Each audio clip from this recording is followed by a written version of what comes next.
Assalamualaikum warahmatullahi wabarakatuh. Waalaikumsalam warahmatullahi wabarakatuh. Kader Golkar, sahabat Golkar, seluruh yang ada yang menyaksikan podcast ini, semoga saya doakan kita selalu berada dalam lindungan Allah Subhanahu wa taala. Amin.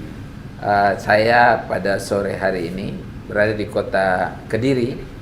Hari ini kedatangan teman-teman, tamu, para senior dan Mbak sama Mas senior.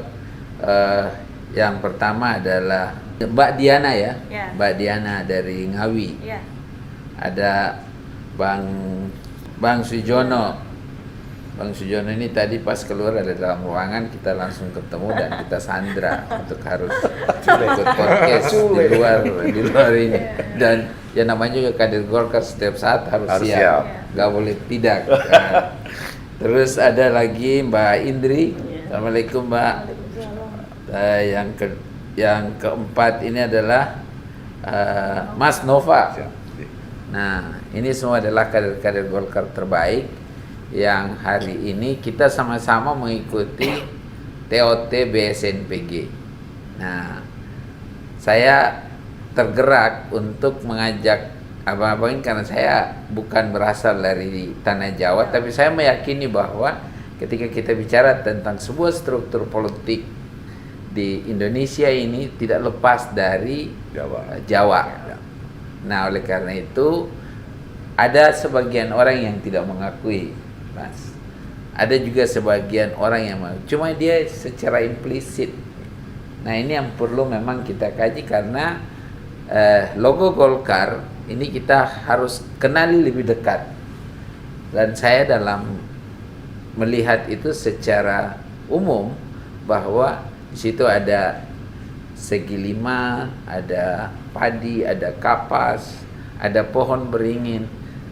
Saya sering menemukan benda-benda ini yang hampir dekat dengan filosofi, dengan karakteristik masyarakat Jawa. Saya mohon berikan tanggapan terhadap ini, bahwa apa sih sebenarnya dari pandangan Mbak Diana terkait dengan padi, pohon beringin, kapas, dan logo yang ada 4. Demikian juga senior, demikian juga Mas Nova dan Mbak Indri.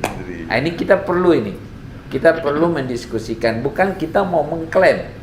Kita tidak mengklaim dan kita tidak menjustifikasi, tapi kita hanya coba untuk merapatkan benar nggak? Ini kan kita perlu tesis yang memang benar-benar secara ilmiah untuk melakukan kajian.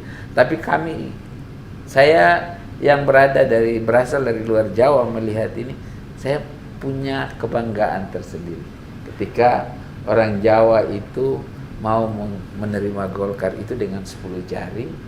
Dan ketika kita bicara tentang Golkar, kita bicara tentang padi dan kapas, maka itu adalah sebuah kesejahteraan untuk masyarakat. Monggo, silakan, mau Mbak Indri duluan, atau Mbak Diana, atau Mas Novi, atau Bang Sujono. Please. Silakan, Mbak. Terima kasih. Kalau saya ini memahami Golkar, saya tahu Golkar itu memang dari kecil. Bapak saya, ibu saya itu dulu juga aktivis Golkar. Saya ingat sekali waktu itu masih musim kampanye pakai mobil terbuka. Yang penting darahnya bukan kuning, Bu. Bukan, darahnya tetap merah. Nah, saya melihat bahwa yang paling nancep di pikiran saya itu adalah pohon beringin. Ya, karena yang saya tahu pohon beringin itu kalau di Jawa dulu waktu kita ada pelajaran sejarah itu kan, Jawa itu pasti ada alun-alun. Di alun-alun itu pasti ada pohon beringin. Cek ya, Trenggalek ada. Pasti ada. Dan itu karakteristik, Mbak. Itu karakteristik sebuah simbol bahwa menunjukkan bahwa memang di situ ada budaya Jawa. Ya, bahwa beringin itu pasti di alun-alun itu pasti ada wit ringin gitu. Kalau di Ponorogo itu ada ringin kurung, karena ringinnya itu ada pagernya. Mungkin kalau kita tahu di Jogja ada ringin kembar gitu. Tetapi bahwa ringin itu ada di setiap alun-alun di kota. Nah, apa yang saya pahami waktu itu, bahwa ringin itu adalah tempat pusatnya berkumpul orang. Iya. Jadi kalau alun-alun itu adalah sebuah lapangan tempat berkumpul orang, tapi titik kalau sekarang dia titik evakuasinya, titik berkumpulnya itu adalah di Beringin itu. Sehingga kalau simbol Golkar itu adalah pohon beringin, kalau saya yang saya yakini sampai sekarang kita harus berkumpul di bawah pohon beringin. Iya. Supaya apa? Supaya kita itu karena beringin itu ada padi dan kapasnya. Nah, supaya makmur. Jadi kita tuh harus berkumpul di titik kumpul di mana? Di pohon beringin supaya kita makmur gitu. Karena gini Bu, resonansi Golkar itu ketika bicara tentang Golkar, maka yang terbayang itu adalah kesejahteraan. Kenapa kesejahteraan? 32 tahun Golkar membangun sebuah peradaban di bangsa ini dan bisa memberikan garansi terhadap kesejahteraan. Gimana Bang Novi? Silakan. Kalau menurut saya melanjutkan apa yang dikatakan oleh Bu Windy tadi. Jadi filosofi katakan untuk pohon beringin, padi dan kapas itu mungkin menurut saya itu kan mengayomi, menyejahterakan dan memakmurkan. Itu. Jadi ini menarik itu dibahas Pak Ketua. Jadi memberikan pelajaran bagi kami untuk kaum milenial lebih tahu lagi bagaimana dalam itu bagaimanapun kalau itu nanti kita ngomong ditarik kita ke arah politik ke pilpres itu, bagaimanapun Jawa itu adalah kunci. Yes. Kunci utama Jawa. Jumlah penduduk terbesar Ya, di Indonesia. Ya, Siapa yang menguasai Jawa, maka dia adalah pemenang. Ya, Iya nggak, Mbak? Iya. Nah, coba kalau begitu pandangan ini perempuan milenial. Ya. Coba gimana?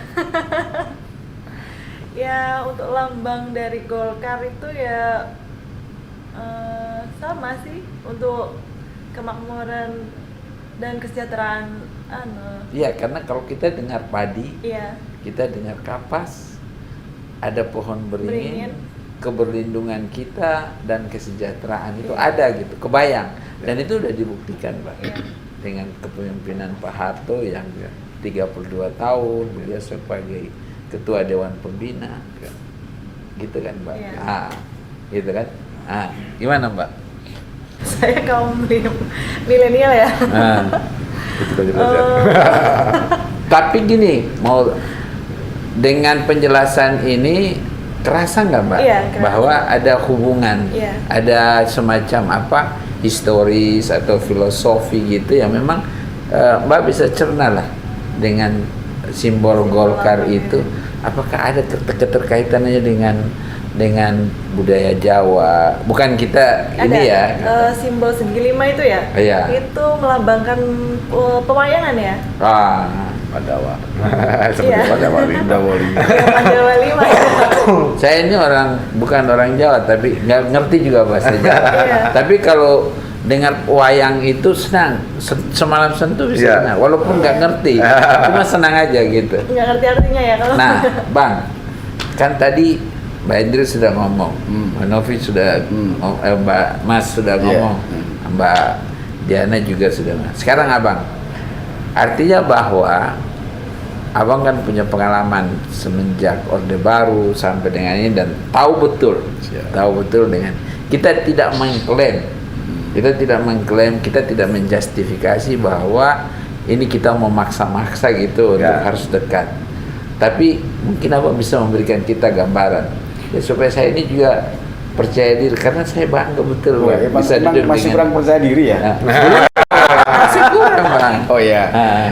Jadi kalau kita bicara soal sejarah, bahwa kalau kita kupas daripada lambang daripada Golkar adalah penuh makna. Artinya bahwa ada segi lima yang menggambarkan tokoh pewayangan. Artinya apa?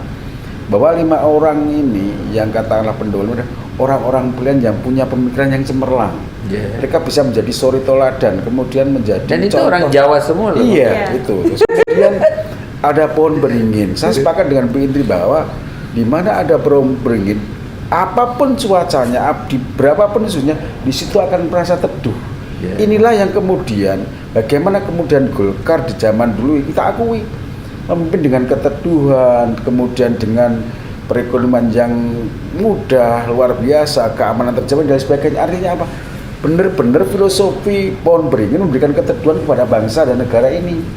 Nah, kemudian Jawa, bahwa ada padi dan kapas, bahwa Jawa adalah satu-satunya pulau, salah satu pulau yang mungkin sebagai lumbung pangan daripada Indonesia. Pulau Dwipa. Bahkan menjadi lumbungnya untuk ekspor, menjadi swasembada pangan dari Pulau Jawa. Oleh karena itu, Mbak Diana yang kaum milenial artinya mengakui bahwa dari perjalanan mulai Orde Baru sampai sekarang ada perubahan-perubahan, tentu ini merasakan, oh ternyata hanya di Golkar lah yang mampu memberikan jaminan, memberikan harapan bagaimana kemudian rakyat bisa hidup tentram, makmur dan sejahtera. Kira-kira seperti itulah. Good, ini luar biasa. Nah, kita terakhir ini Mbak Indri, nanti kita mutar ya. Nah, Mbak Indri, mungkin kita perlu closing statement dan kita bisa memberikan sebuah pesan kepada masyarakat yang ada. Kita tidak mengajak untuk masuk Golkar, tidak. Tapi kita cuma mau mengingatkan aja bahwa 32 tahun Golkar pernah memberikan sebuah produk kesejahteraan, menjanjikan, dan itu dibuktikan selama 30 tahun. Artinya bahwa mungkin kita bisa, Mbak Indri, Mas Nova, Bang Sujono sama Mbak Diana bisa semacam memberikan himbauan sekaligus closing statement dalam pertemuan kita ini, bahwa monggo silakan kita bangun sama-sama biar apa yang terjadi dan harapan kita untuk bagaimana ke depan kita bisa menghadirkan sebuah kesejahteraan di tengah-tengah masyarakat itu harus kembali dan tercipta di tengah-tengah masyarakat dari Sabang sampai Merauke dengan media Golkar. Silakan. Terima kasih. Kalau kita mau makmur, kalau kita mau sejahtera, ayo kita berlindung di bawah pohon beringin. Ayo kita pilih Golkar. Ayo kita raih kemenangan Golkar di 2024. Silakan, Mas. Ya, kalau menurut saya Golkar sudah membuktikan dengan apa yang sudah dilakukan selama ini. Jadi meskipun beberapa pemimpin itu tidak bisa memuaskan seluruh lapisan masyarakat, akan tetapi diakui atau tidak diakui, Golkar telah memberikan terbaik untuk Indonesia. Termasuk kami yang dari kaum milenial atau anak muda sekarang ikut bergabung bukan tanpa alasan, karena kami juga tahu bagaimana sepak terjang untuk Partai Golkar, bagaimana mengayomi masyarakat Indonesia, bagaimana memakmurkan dan mensejahterakan, seperti itu. Maka dari itu, insya Allah tahun 2024 kita bisa meraih kemenangan. Silakan Mbak Diana, nanti abang terakhir. Wah, Gong senior. Ya, kita besarkan Partai Golkar ya. Kita menangkan Partai Golkar juga. Apalagi ya, sudah semua sama Bu Indri sama Mas kaum milenial ya, jangan takut dengan Golkar, silakan bergabung dengan Golkar ya, supaya kita sama-sama membangun yang sebuah Partai Golkar. Harapan masa depan, yaitu mensejahterakan saya Indonesia. Silakan, Mbak. Jangan ragu-ragu, artinya Golkar punya pemikiran ke depan, tidak hanya di Repolita, tetapi 25 tahun yang akan datang, Golkar sudah bisa membuat sebuah perencanaan bagaimana membuat warga negara, membuat bangsa ini menjadi makmur dan sejahtera. Oleh karena itu, tidak ada lain kecuali Golkar. Oke, terima kasih sahabat, saudara, kader Golkar di seluruh Indonesia yang menyaksikan podcast ini.